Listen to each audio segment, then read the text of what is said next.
कौशिकी ब्राह्मणोपनिषद दूसरा अध्याय। प्राण तत्व की उपासना। सुप्रसिद्ध कुशितक ऋषि के सुपुत्र ऋषि कौशितकी कहते हैं कि ये प्राण ही ब्रह्म है। उन प्रसिद्ध प्राण रूप ब्रह्म को यहाँ पर राजा के स्वरूप में कल्पित किया गया है। उस प्राण का मन ही दूत है, वाणी परोसने वाली उनकी रानी है, चक्षु संरक्षक मंत्री है और कर्णेंद्रिय संदेश सुनाने वाला द्वारपाल है।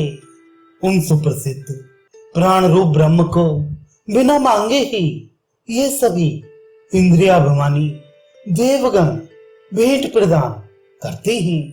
प्राण के संसर्ग से मन एवं इंद्रियों की क्रियाएं सहज ही होने लगती हैं।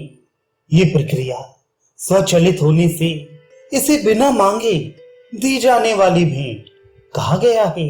इस तरह से जो इस रहस्य का ज्ञाता है उसको बिना याचना किए ही समस्त चराचर प्राणी भेंट समर्पित करते हैं। उस श्रेष्ठ प्राण के उपासक के लिए यह गुण व्रत है कि वह किसी से कभी कुछ भी ना मांगे। ठीक वैसे ही जैसे कोई भिक्षुक गांव में भीख मांगने पर जब कुछ भी नहीं पाता तो निराश होकर बैठा रहता है एवं कुपित होकर यह प्रतिज्ञा कर लेता है कि अब से इस गांव के लोगों के द्वारा देने पर भी दान ग्रहण नहीं करूंगा। वह भिक्षु जिस दृढ़ता से अपनी बात पर आरूढ़ रहता है, वैसे ही प्राण की उपासना करने वाले को अपनी ना मांगने के व्रत पर दृढ़ रहना चाहिए। याचक धर्म के साथ दीनता का भाव जुड़ा रहता है। याचना एवं दैन्य प्रदर्शन से सदा दूर रहने वाले साधक को लोग ऐसे ही आमंत्रण देते रहते हैं, आओ हम तुम्हें भिक्षा प्रदान करेंगे। प्राण ही ब्रह्म है, ऐसा प्रसिद्ध महात्मा पैडंग भी कहते हैं। उन प्रसिद्ध प्राण रूप ब्रह्म के लिए वाणी से परे नेत्रेंद्रिय है, जो वाक इंद्रिय को सभी ओर से व्याप्त करके विद्यमान है। चक्षु से परे श्रोत्रेंद्रिय है, उसने नेत्र को सब ओर से व्याप्त कर रखा है।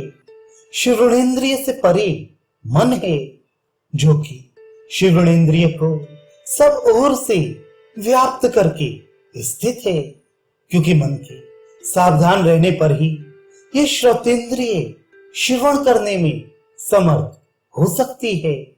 मन से परे प्राण है, जो मन को सभी ओर से व्याप्त करके स्थित है।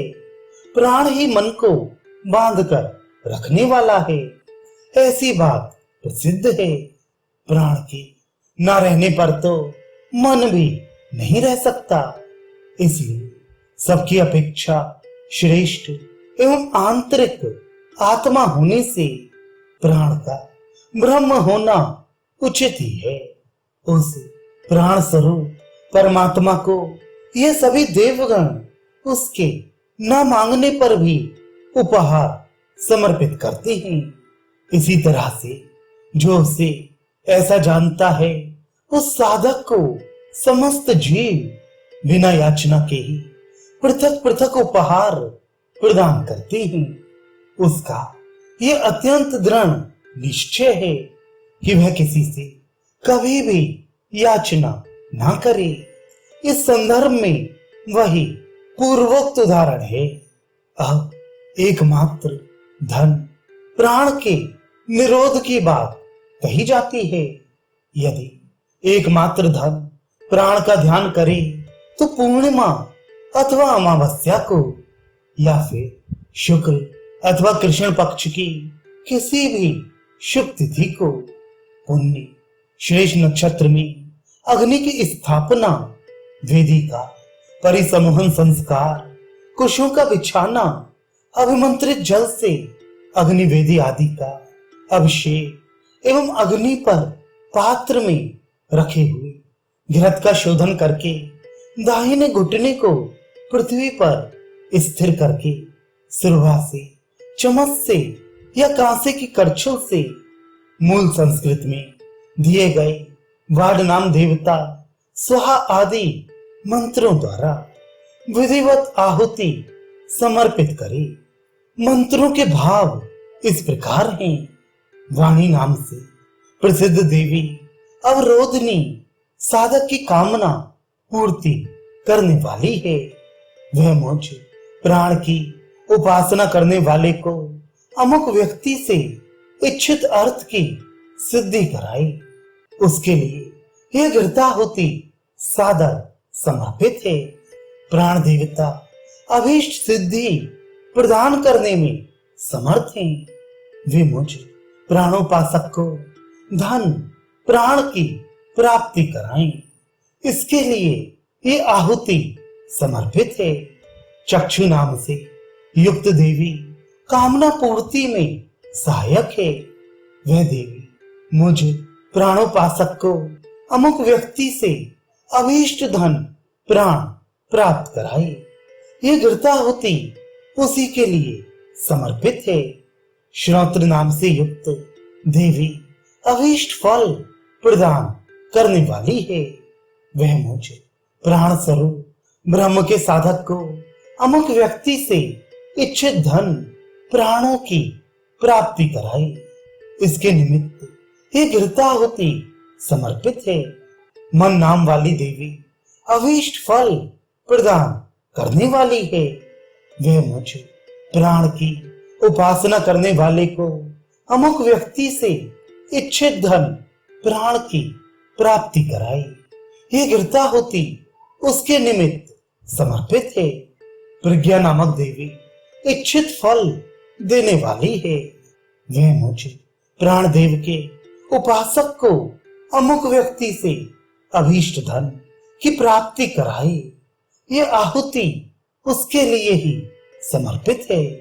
इस तरह से आहुतियां देने के बाद धूम की गंध को ग्रहण करके हवन से बचे हुए घृत से अपने अंगों में लेपन करके मौन भाव से धन स्वामी के समीप में गमन करे और इच्छित अर्थ के संबंध में कहे कि इतने धन की मुझे विशेष आवश्यकता है, अतः आपके यहाँ प्राप्त हो जाना चाहिए।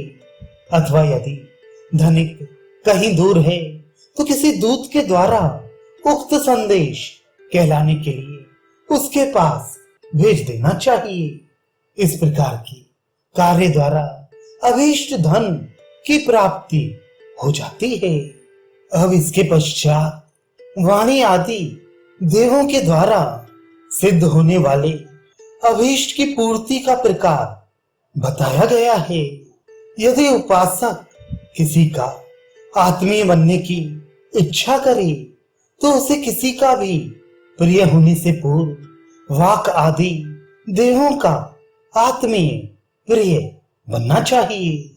किसी एक शुभ पर्व के दिन पूर्वोक्त नियमानुसार शुभ तिथि एवं शुभ मुहूर्त में पहले कहे हुए के अनुसार ही अग्नि की स्थापना, वेदी का परिसमोहन संस्कार करना, कुशों का बिछाना, वेदी आदि का अभिषेक, घृत का शोधन आदि करके मंत्रों से घृताहुतियां समर्पित करे।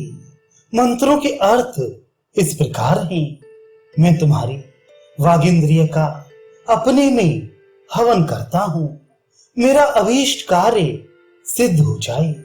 इस भाव से ये आहुति समर्पित है।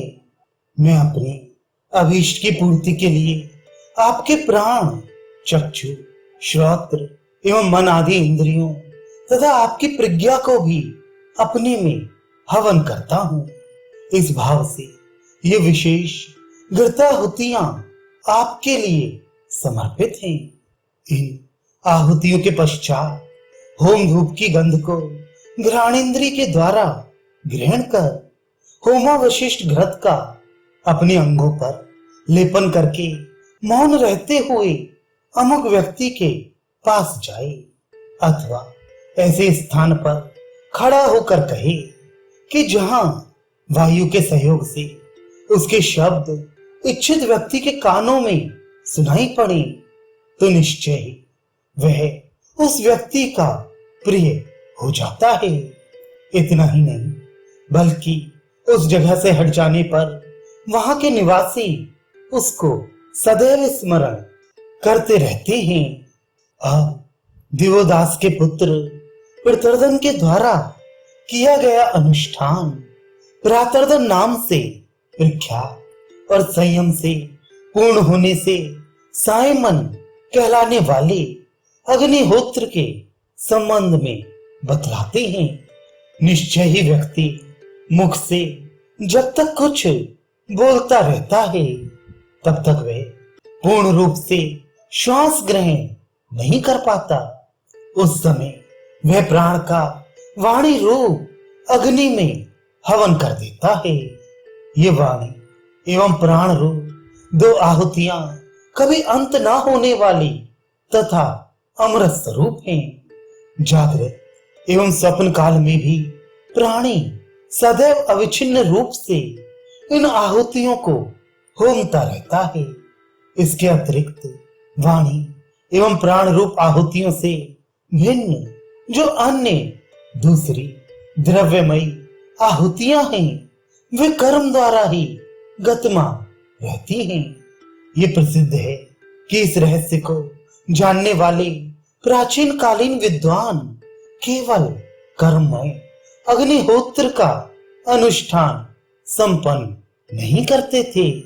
सुप्रसिद्ध महात्मा शुष्क भृंगार भी उक्त अर्थात प्राण ही ब्रह्म है ऐसा कहते हैं। उक्त रूपी प्राण को ऋक मानकर बुद्धि पूर्वक उपासना करे। जो उक्त में ऋक को जान लेता है, उस ज्ञानी की समस्त प्राणी श्रेष्ठ बनने के लिए प्रार्थना करते हैं। वे उक्त रूप प्राण यजुर्वेद है, इसकी श्रेष्ठ बुद्धि से उपासना करे। इससे समस्त प्राणी श्रेष्ठता के लिए उस ज्ञानी के साथ सहयोग करते हैं। जिस साधक की उक्त में साम बुद्धि हो, उसके सामने समस्त श्रेष्ठ काम्य प्राणी सिर झुकाते हैं। वे उक्त रूप प्राण श्री है, उसकी श्री भाव से उपासना की जाती है। वे उक्त यश है, इस भाव से उपासना करनी चाहिए। वह तेज रूप है, इस भावना से उपासना करे। इस संदर्भ में ये उदाहरण है, जिस प्रकार अध्यात्म शास्त्र सभी शास्त्रों में अत्यंत श्री संपन्न परम यशस्वी एवं परम तेजोमय होता है, वैसे ही जो इस तरह से उस उक्त रूप प्राण को जानता है, वह मनुष्य संपूर्ण प्राणियों में सर्वाधिक श्री संपन्न परम यशस्वी तथा परम तेजोमय होता है। इस उक्त रूप प्राण को एवं ईंटों के द्वारा निर्मित वेदी पर संचित कर्ममय अग्नि को भी अभिन्न अनुभव करते हुए अर्धवायु नामक ऋत्विक अपना संस्कार संपन्न करता है। उस प्राण में ही वह यजुर्वेद साध्य कार्यों का विस्तार करता है। इस वेद रूपी त्रय विद्या की आत्मा ये अर्धवायु रूप प्राण है। प्राण को ही इस विद्या की आत्मा कहा गया है। जो प्राणी इस प्राण को इस प्रकार से जानता है, वह स्वयं भी प्राण के सदृश हो जाता है। इसके पश्चात अब कौशितकी ऋषि के द्वारा अनुभव में लाई हुई 3 बार संपन्न की जाने वाली उपासना पद्धति कही जाती है। यज्ञोपवीत को सव्य भाव से बाएं कंधे पर रखकर आचमन करे। तदनंतर जल पात्र को 3 बार शुद्ध जल से भरकर उदय होते हुए सूर्य को अर्घ्य प्रदान करे।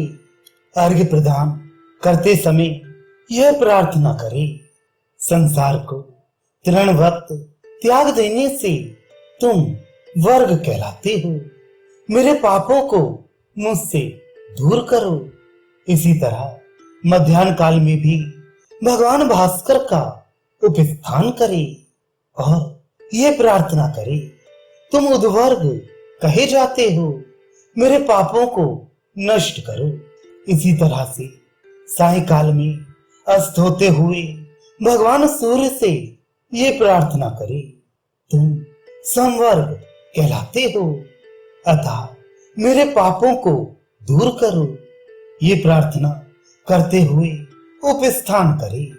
इस उपासना का परिणाम ये है कि मनुष्य दिन एवं रात्रि में होने वाले समस्त पापों का पूर्णतः परित्याग करने में समर्थ हो जाता है। और दूसरी उपासना का वर्णन करते हैं। हर महीने की अमावस्या को जब सूर्य के पश्चिम भाग में स्थित सुषुम्ना नामक रश्मि में चंद्रमा का स्थित होना स्पष्ट परिलक्षित हो, उस समय उपर्युक्त विधि से ही उपस्थान अर्थात पूजन करे। इसकी विशेषता मात्र इतनी ही है कि अर्घ्य पात्र में 2 हरी दूर्वा के अंकुर भी रखे एवं उससे अर्घ्य देते हुए चंद्रमा के प्रति यह प्रार्थना करे, हे सोम मंडल की अधिष्ठात्री देवी, अति सुंदर भावना से युक्त आपका हृदय और हृदय में स्थित आनंदमय स्वरूप चंद्रमंडल में विद्यमान है। उसके द्वारा आप अमृत पद भी अधिकार में रखने वाली हैं। आप मुझ पर ऐसी कृपा करें जिससे कि कभी पुत्र के शोक से मुझे व्यथित होकर रोना ना पड़े।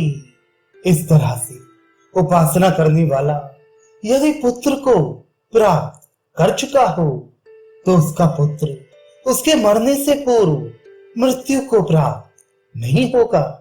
यदि उसके कोई पुत्र उत्पन्न ना हुआ हो तो वह भी पूर्व की ही तरह सभी कार्य संपन्न करके 2 हरी दूर्वा के अंकुर रख करके ये प्रार्थनाएं करे। पहली, हे स्त्री रूपी सोम, तुम पुरुष रूपी सूर्य के प्रकाश से विकास को प्राप्त हो। पुरुष के प्राकट्य का कारणभूत जो वीर्य अर्थात अग्नि संबंधी तेज है वह तुम में स्थित हो। तुम सभी ओर से अन्न की प्राप्ति में सहायक बनो। दूसरी, हे सोम, तुम सौम्य गुणों से युक्त हो। तुम्हारा दिव्य रस सूर्य के तेज को प्राप्त करके पुरुष मात्र के लिए अत्यंत हितकारी हो जाता है। इस दिव्य रस का सेवन करने वाले पुरुषों को पुष्टि दे करके उनके सभी शत्रुओं का पराभव कराने में भी आप पूर्ण सक्षम हैं। वे दुग्ध एवं जल अन्न से निर्वाह करने वाले निरामिष भोजी जीवों को सुगमता पूर्वक मिलते रहें। आग्नेय तेज से प्रसन्नता को प्राप्त करते हुए तुम अमृत की प्राप्ति में सहयोगी बनो तथा स्वयं ही स्वर्गलोक में अनुपम यश को स्थिर करो। तीसरी प्रार्थना, द्वादश, आदित्य रूपी पुरुष जिस स्त्री रूपी प्रकृतिमय सोम को अपने दिव्य तेज से आनंदित करते हैं एवं स्वयं पुष्ट रहते हुए अक्षय बल से संपन्न त्रिलोक को संरक्षण देते हैं।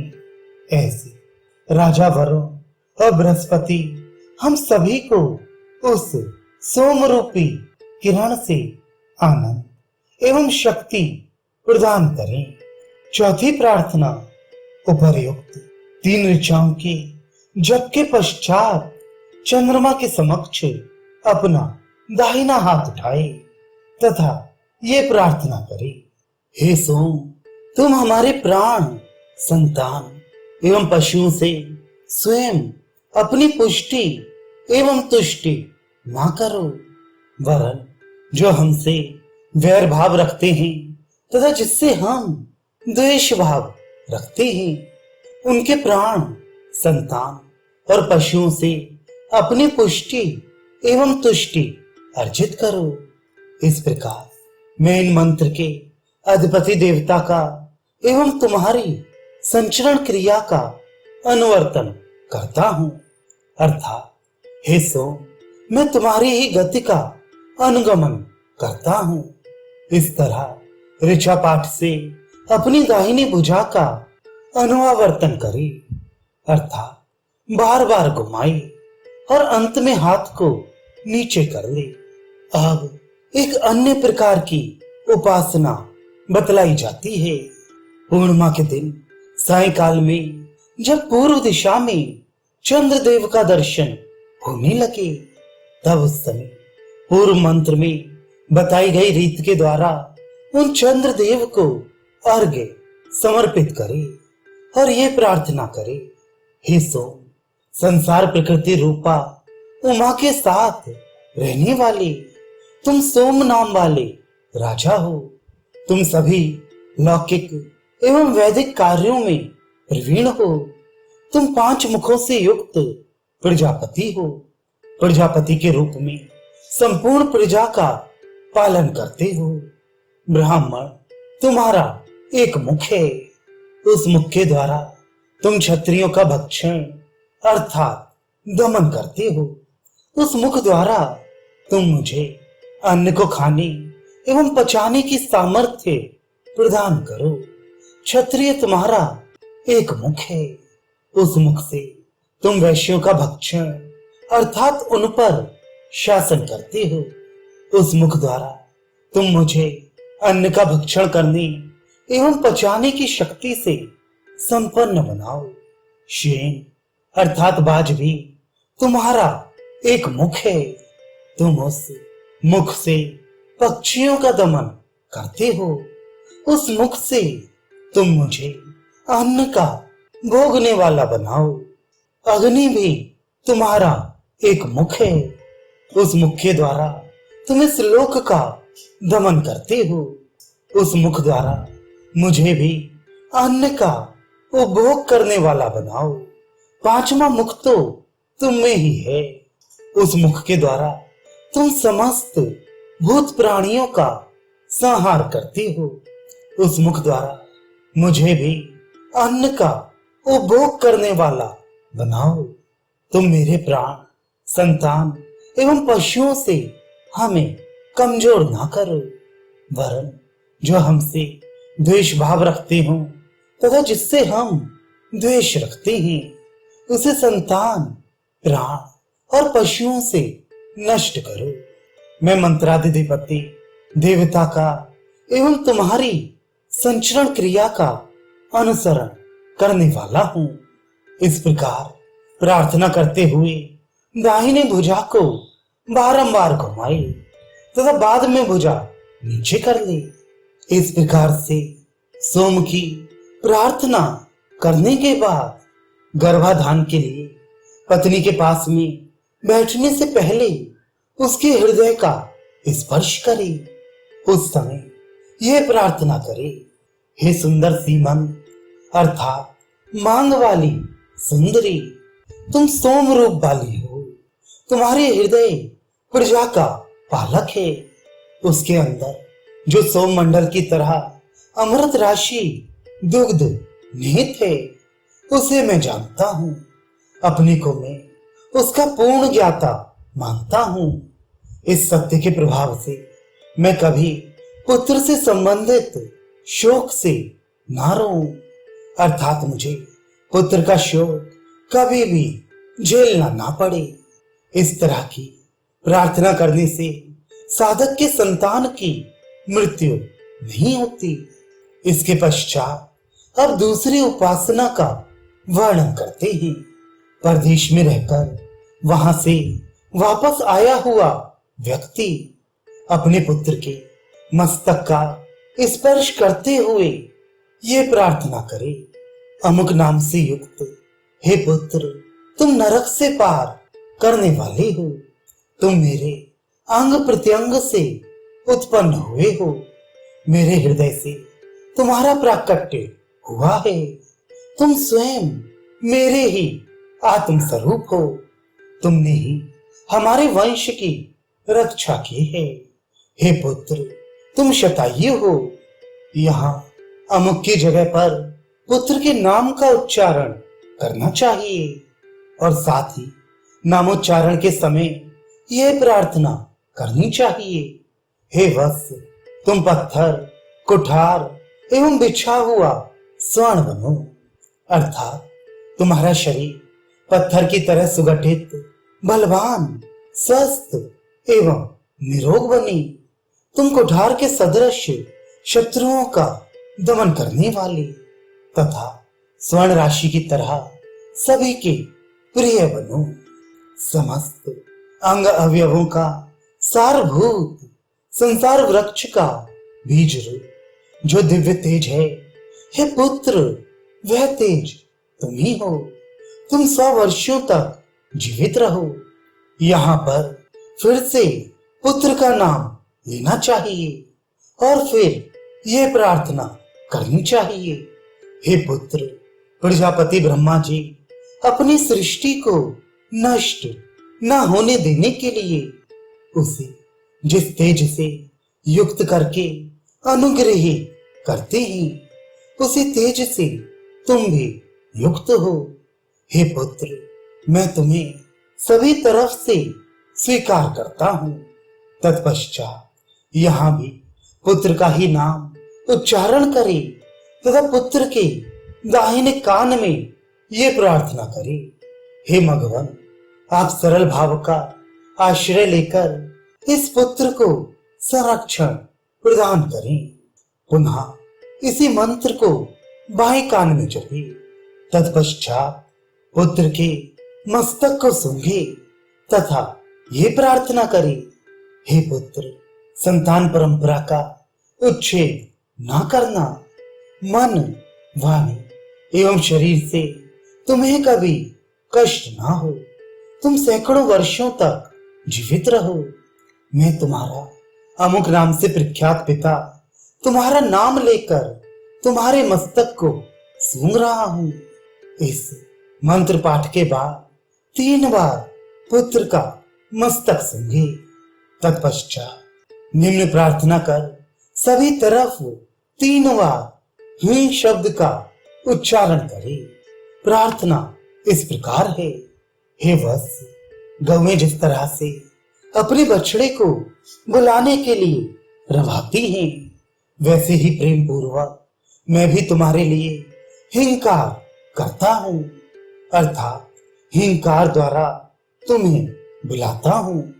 अब इसके अनंतर देवों से संबंधित परिमर का वर्णन करते हैं। अग्नि एवं वाणी आदि देवता हैं। ये सभी क्षीण अथवा मृत होकर महाप्राण प्रवाह में ही विलीन होते हैं। इस ब्रह्म रूप प्राण को ही यहाँ पर परिमर कहा गया है। यहाँ यह जो प्रत्यक्ष रूप में अग्नि प्रज्वलित है, इस रूप में स्वयं ब्रह्म ही प्रकाशित हो रहा है। जब अग्नि नहीं जलती है तब उस मृत अर्थात बुझी हुई अग्नि का तेज सूर्य में ही विलीन हो जाता है। इस प्रकार सूर्य जब दृष्टिगोचर नहीं होता तब उसका तेज वायु और प्राण में विलीन हो जाता है। यह जो चंद्रमा दृष्टिगोचर हो रहा है, निश्चय ही इस रूप में ब्रह्म ही दीप्तिमान हो रहा है। चंद्र जब वह दृष्टिगोचर नहीं होता तो उसका तेज भी प्राण एवं वायु को प्राप्त हो जाता है। यह जो विद्युत कौंधती है, निश्चय ही उस रूप में ब्रह्म ही प्रकाशित हो रहा है।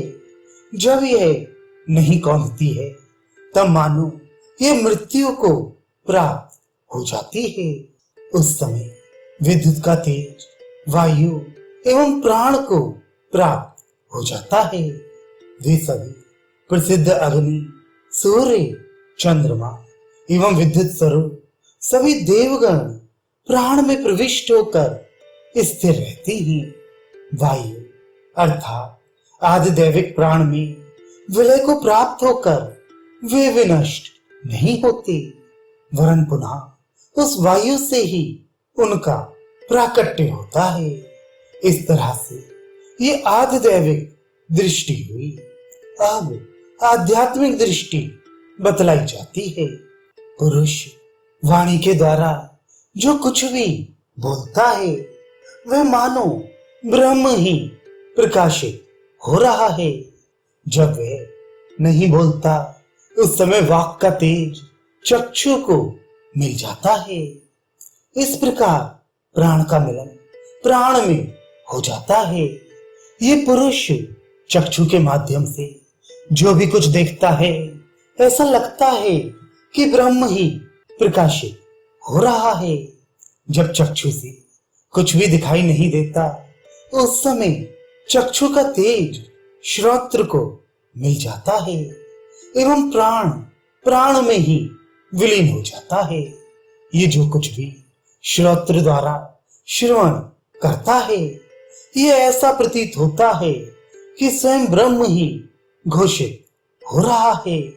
और जब यह श्रवण नहीं करता उस समय उसका प्रकाश मन को प्राप्त हो जाता है तथा प्राण का प्राण में विलय हो जाता है।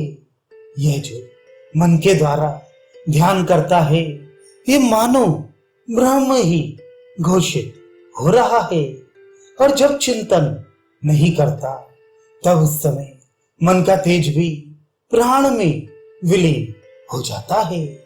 इस तरह ये समस्त वाकेंद्रिय आदि देवता प्राण में ही प्रवेश करके स्थित होते हैं। प्राण में विलीन होकर वे विनष्ट नहीं होते, इसलिए पुनः प्राण के द्वारा ही वे प्रकट होते हैं।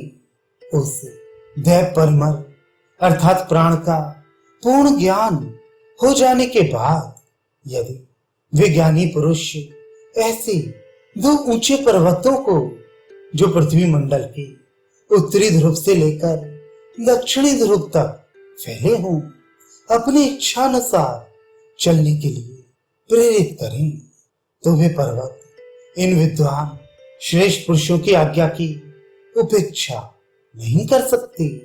इसके अतिरिक्त जो भी मनुष्य इस दैव परमर के जानकार श्रेष्ठ पुरुष से द्वेष भाव करते हैं या फिर वह खुद ही जिनसे द्वेष रखता है वे सबके सब सदैव के लिए विनष्ट हो जाते हैं। अब मोक्ष हेतु सर्वश्रेष्ठ प्राण की उपासना आदि साधन के गुणों से विशिष्ट सर्वश्रेष्ठ प्राण की उपासना का वर्णन किया जाता है।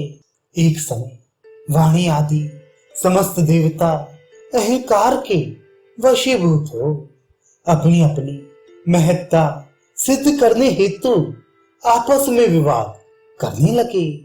वे सभी प्राण के साथ ही शरीर से बहिर्गमन कर गए। उन वाणी आदि सभी इंद्रियों के निकल जाने पर वह शरीर काष्ठ की भांति चेष्टा रहित होकर सो गया। इसके अनंतर उस शरीर में वाणी ने प्रवेश किया। वाक शक्ति के प्रविष्ट होते ही वह वाणी से बोलने लगा, लेकिन वह अपने स्थान से उठ ना सका, सोया ही रहा। इसके बाद नेत्रेंद्रिय ने उस शरीर में प्रवेश किया। तब वह वाणी से बोलता और चक्षु से देखता हुआ भी सोया ही रहा, उठने में प्रायः असमर्थ ही रहा। तदनंतर उस शरीर में श्रोत्रेंद्रिय ने प्रवेश किया। उस समय भी वह वाक से बोलता, चक्षु से देखता एवं कानों से श्रवण करता हुआ भी सोया ही रहा। वह उठने में असमर्थ ही बना रहा। तत्पश्चात उस शरीर में मन प्रविष्ट हुआ। तब वह शरीर वाणी से बोलता, चक्षु से देखता, कान से श्रवण करता एवं मन से सोचता, विचार करता हुआ भी पड़ा ही रहा, उठ नहीं सका। तब सभी के बाद में प्राण ने उस शरीर में प्रवेश किया। उस प्राण तत्व के प्रविष्ट होते ही वह शरीर उठ बैठा।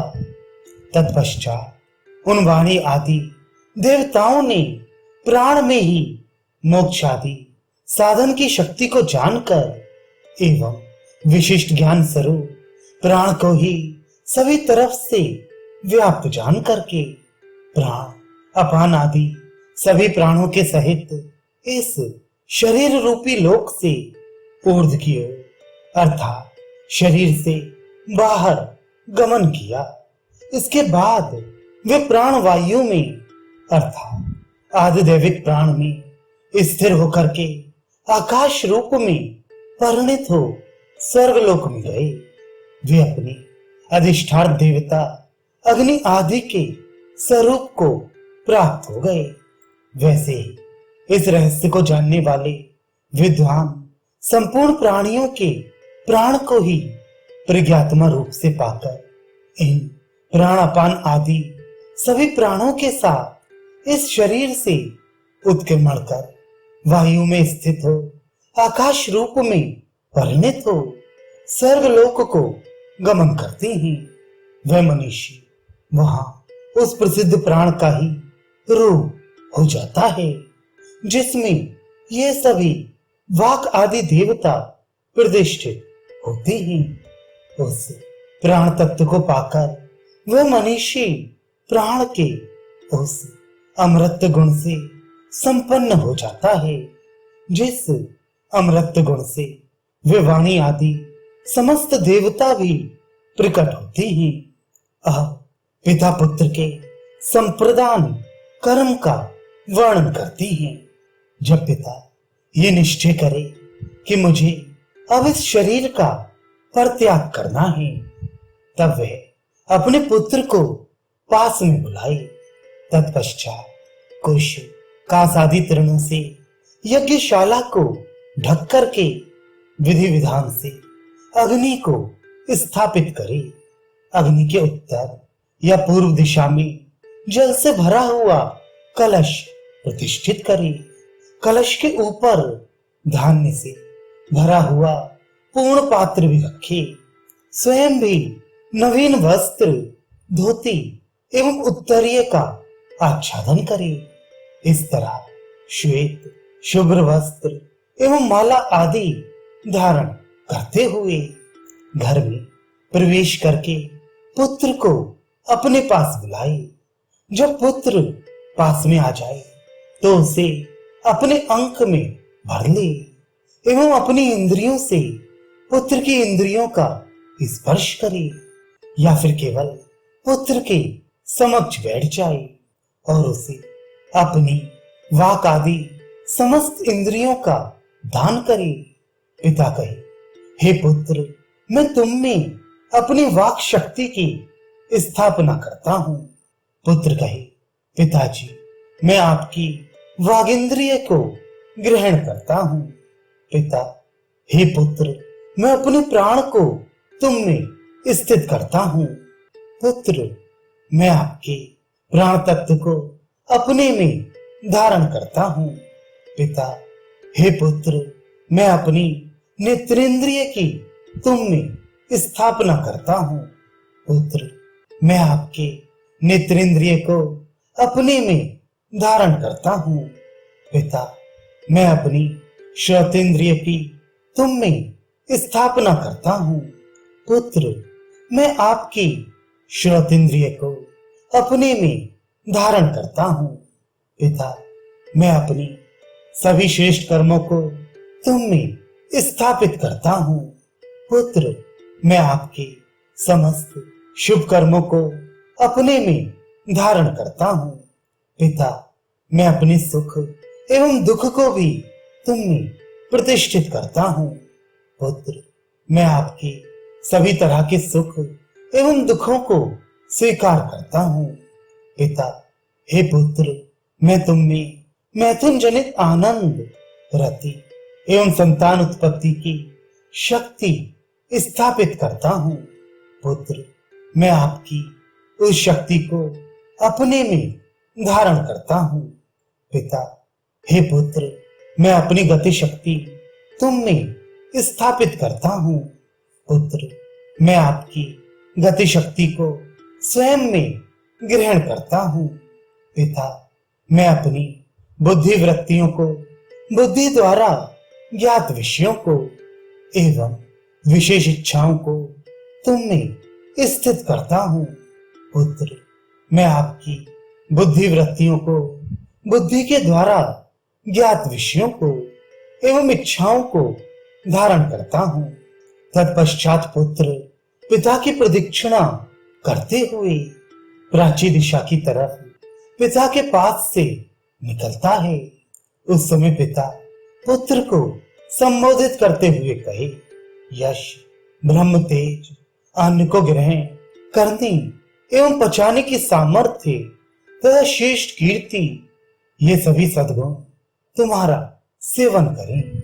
पिता के इस तरह कहने पर पुत्र अपने बाएं कंधे की तरफ नजर घुमाकर देखते हुए हाथ से उठ करके या फिर कपड़े को सामने करके उसकी आड़ से पिता से इस प्रकार करे, आप अपनी इच्छानुसार कामना युक्त स्वर्ग को एवं वहां के समस्त भोगों को प्राप्त करें। इसके अनंतर यदि पिता निरोग हो तो वह पुत्र को घर का स्वामी मानकर उसके साथ निवास करे।